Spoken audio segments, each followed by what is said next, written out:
Good morning students, myself Prince Singh and I welcome you all to my YouTube channel. Students, हम लोग अपनी C programming series में binary operators कर रहे थे और लास्ट क्लास हम लोगों ने लॉजिकल ऑपरेटर्स करा था। मैंने आपको लॉजिकल ऑपरेटर समझाया था कैसे वो चलते हैं, कितने तरीके के होते हैं और क्या तीनों में डिफरेंसेस है, दैट इज और एंड और नॉट। आज हम लोग करने वाले हैं सी प्रोग्रामिंग के असाइनमेंट ऑपरेटर। अब नाम से ही इसके पता लग रहा है that is assignment. Assignment means ये वैल्यू असाइन करता है। वैल्यू क्या करता है? असाइन करता है किसी भी एक पर्टिकुलर वेरिएबल को। ठीक। अब असाइनमेंट के ऑपरेटर्स कितने तरीके के हैं, एक तो ये जानना है, और हर तरीके के ऑपरेटर का काम क्या है ये हमें डिस्कस करना है आज की क्लास में। ठीक है, तो चलते हैं हम अपनी कोडिंग स्क्रीन पे। आज का जो हमारा टॉपिक है उस टॉपिक का नाम है असाइनमेंट ऑपरेटर्स इन सी। ठीक है, असाइनमेंट ऑपरेटर्स इन सी। ठीक।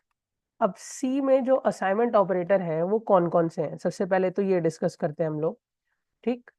सी के असाइनमेंट ऑपरेटर जो है वो अरिथमेटिक ऑपरेटर आप लोगों को याद होंगे, सभी को अरिथमेटिक ऑपरेटर याद होंगे।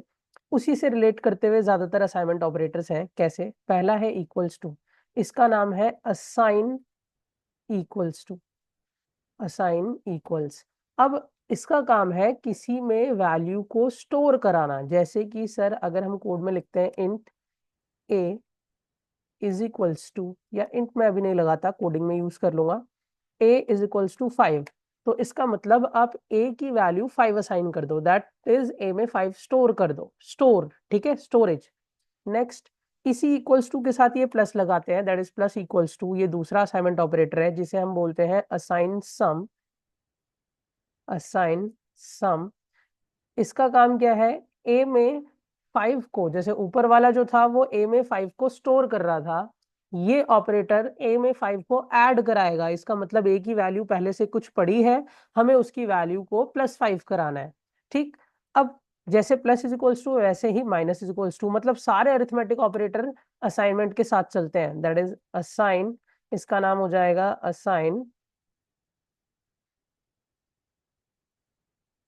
सब्ट्रैक्शन। ठीक है, assign subtraction a minus is equals to 5, इसका मतलब ए में 5 ऐड करो। अभी ना स्टूडेंट्स, मैं इसकी एक एक्सपेंशन भी है वो भी बताऊंगा आपको कि आप वो एक्सपेंशन भी यूज कर सकते हो या ये शॉर्ट हैंड भी यूज कर सकते हो, बट अभी वो कोडिंग में, ताकि दोनों चीजें चला के देख सके हम। ठीक है, इसके बाद आता है मल्टीप्लाई इज इक्वल्स टू, जिसे हम कहते हैं assign multiplication. Assign multiplication, that is a into is equals to 5 अगर मैं लिखता हूं तो इसका मतलब ए में ले जाके 5 को मल्टीप्लाई कर दो। ठीक है, next, divide is equals to assign division. Assign division, ठीक है, a divide is equals to 5। ठीक। और लास्ट में remainder is equals to, remainder is equals to मतलब असाइन रिमाइंडर। ठीक है, अब ये असाइन रिमाइंडर का क्या केस है ये भी अभी हम देखते हैं। ए रिमाइंडर इज इक्वल्स टू 5। ठीक। कैसे? अब ये चीज आपको ज्यादा बेटर समझ आएगी कोडिंग से। यही 5 ऑपरेटर, 6 ऑपरेटर जो आपको दिख रहे हैं असाइनमेंट के हैं। अब इस चीज को मैं कोडिंग से एक्सप्लेन करता हूँ कैसे, देखना। मैं नीचे एक छोटा सा कोड बनाता हूँ, हैश इंक्लूड stdio.h। ठीक है, अब इसमें आके मैंने अपना मेन बनाया और मेन में आके मैंने एक वेरिएबल बनाया इंट ए। अब ए आपको पता है कि मैं इसमें यूजर के थ्रू भी इनपुट करा सकता हूँ, दैट इज printf scanf करके, बट मैं यूजर के थ्रू इनपुट नहीं करा रहा, मैं डायरेक्टली इसमें वैल्यू असाइन करता हूँ, that is assign equals variable का यूज करता हूँ।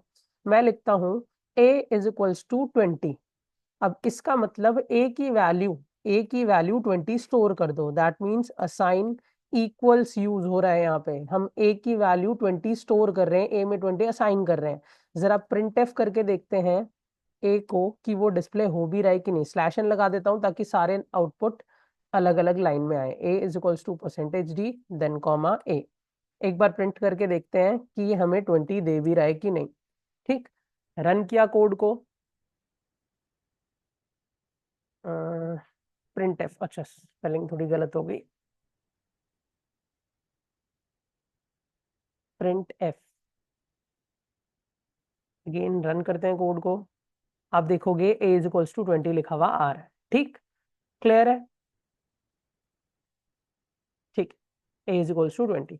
अब कोड में मैं थोड़ा सा चेंज करता हूँ, मैं आके लिखता हूँ अगली लाइन में, मैं लिखता हूँ ए प्लस इज इक्वल्स टू 5। इसका मतलब ए में 5 ऐड करो। इस स्टेटमेंट का मतलब मैंने बताया था ना कि जैसे ऊपर वाला ए इज इक्वल्स टू 20 है, तो वो ए में 20 स्टोर कर रहा है, बट ये कह रहा है कि ए की वैल्यू पहले से कुछ पड़ी है, आप उसमें 5 ऐड करा दो। यहाँ पे अगर मैं प्लस इक्वल्स टू 10 लिखता तो इसका मतलब 10 ऐड करा दो, प्लस इक्वल्स टू 20 लिखता तो ए में 20 ऐड करा दो, और ए की वैल्यू बदल भी दो, यहाँ स्टोरेज भी होगी, ए की वैल्यू ओरिजिनली चेंज हो जाएगी। कैसे? प्रूफ दिखाता हूँ।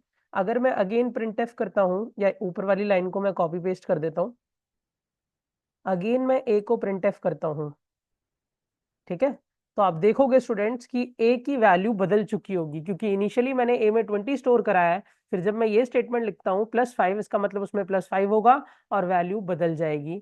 आप लोग देख सकते हो कि सबसे पहले 20 आया, फिर अगली बार देखो 25 आया। क्लियर सभी को? ठीक, तो ये था असाइन सम। अब जरा एक बार असाइन सब्ट्रैक्शन भी करके देख लेते हैं।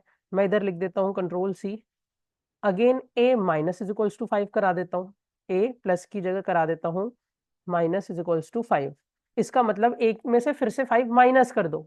माइनस मीन्स भाई पहले ए 20 था, फिर वो +5 होके 25 हुआ, फिर अगेन -5 होके 20 हो जाएगा फिर से, मतलब थर्ड टाइम पे हमारा आना चाहिए ए इज इक्वल्स टू 20। रन करते हैं कोड को, और आप चेक करोगे कि देखो 20 then 25 and then again a is equals to 20, मतलब यहाँ पे minus is equals to value को माइनस करा रहा है। ठीक है, थर्ड एक बार मल्टीप्लाई इज इक्वल्स टू भी करके देख लेते हैं, Ctrl+V। अब यहाँ पे माइनस इज इक्वल्स टू की जगह मल्टीप्लाई इज इक्वल्स टू, मतलब ए में 5 को मल्टीप्लाई करा दो। अब स्टूडेंट्स ध्यान से देखना, सबसे पहले ए की वैल्यू 20 थी, फिर +5 होके वो 25 हुई, फिर -5 होके वो अगेन 20 हुई, और उसके बाद अब जो इंटू 5 होगा ना वो 20 में होगा, क्योंकि देखो तीसरी वैल्यू आपकी 20 थी, तो 20 में इंटू 5 करेंगे तो 100 आएगा, मतलब थर्ड वाला केस जो होगा वो 100 आना चाहिए। अभी मैं प्रॉपरली सारी स्टेटमेंट्स यहाँ पे लिख भी दूंगा, ठीक है। रन करते हैं, और आप देखो तीसरे केस में आपका ए 100 आए, क्यों? क्योंकि 20 में मल्टीप्लाई बाय 5 कर रहा है। मैं यहाँ देखो दिखा देता हूँ। सबसे पहले यहाँ पे आपका जो ए था वो ए 20 बना था, ठीक है, ए जो था वो 20 बना था। इसके बाद जब यहाँ पे आया है, इस स्टेटमेंट पे आया वो, तो यहाँ पे ए आपका हो गया 25 +5 की वजह से। यहाँ पे आया तो ए अगेन आपका हो गया 20 -5 की वजह से, और यहाँ पे जब आया तो जब 20 में मल्टीप्लाई बाय 5 होगा तो that will be equals to 100। ठीक, और एक बार मैं डिवाइडेड बाय 5 भी करके दिखा देता हूँ। अब ये डिवाइडेड बाय 5 जो होगा वो 100 में डिवाइडेड बाय 5 होगा, मतलब वापस से आपका नंबर क्या हो जाएगा, फिर से 20। ठीक है, कैसे? मैं डिवीजन बाय 5 लिख देता हूँ, डिवाइड इज इक्वल्स टू 5, और यहाँ पे अगेन मेरा नंबर 20 हो जाना चाहिए, मतलब फोर्थ स्टेटमेंट में 20 आना चाहिए। रन करते हैं, ये देखो स्टूडेंट, हो गया ना 20 वापस से। इसका मतलब ये स्टेटमेंट्स काम कर रही है। और एक बार रिमाइंडर इक्वल्स टू भी करके दिखा देता हूँ। अब भाई हमारा नंबर 20 हो चुका है, तो 20 को 5 से डिवाइड करोगे तो रिमाइंडर क्या आएगा? मैं यहाँ रिमाइंडर इज इक्वल्स टू 5 लिख रहा हूँ, मतलब 20 को 5 से डिवाइड करके रिमाइंडर बताना है हमें, तो रिमाइंडर क्या आएगा स्टूडेंट? 0 आएगा। सीधी सी बात है, क्योंकि आपको पता है ना 5 से डिवाइड हो जाता है कंप्लीटली 20, और 20 डिवाइड हो जाएगा तो रिमाइंडर हमें 0 देगा, और ये जो परसेंटेज ऑपरेटर इसका काम रिमाइंडर देना है। ये हम ऊपर अरिथमेटिक ऑपरेटर में पढ़ चुके हैं। रन करते हैं एक बार कोड को, और आप थर्ड आउटपुट में देखते हो कि ए 0, तो फाइनली ए आपका 0 बन गया। क्लियर है स्टूडेंट्स? तो होप सभी को अरिथमेटिक ऑपरेटर क्लियर।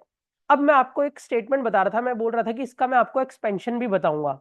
उस एक्सपेंशन का मतलब क्या है? आप जैसे a plus is equals to 5 है, इसका मतलब आप समझ गए कि सर a में 5 ऐड करना है। आप इसको a plus is equals to 5 की जगह ये भी लिख सकते थे स्टूडेंट्स, क्या? a is equals to a plus 5।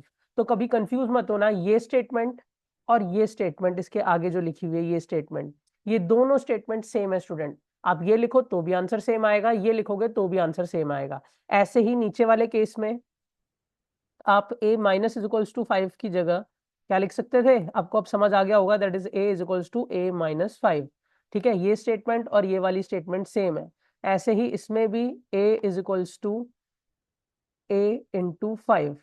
ठीक, इसमें a is equals to a divided by 5, a is equals to a divided by 5। ये लिखो या वो लिखो एक ही बात है, और सेम केस यहाँ पे भी हम लिख सकते हैं a is equals to a remainder by 5। ठीक, ये काम सेम करेंगे, दोनों के आंसर में कोई फर्क नहीं आएगा, चाहे ये लिखो, ये बस उसका शॉर्ट हैंड है, ये उसकी एक्सपेंडेड फॉर्म है। Clear students? तो होप सभी को आज arithmetic sorry assignment operator clear हुए।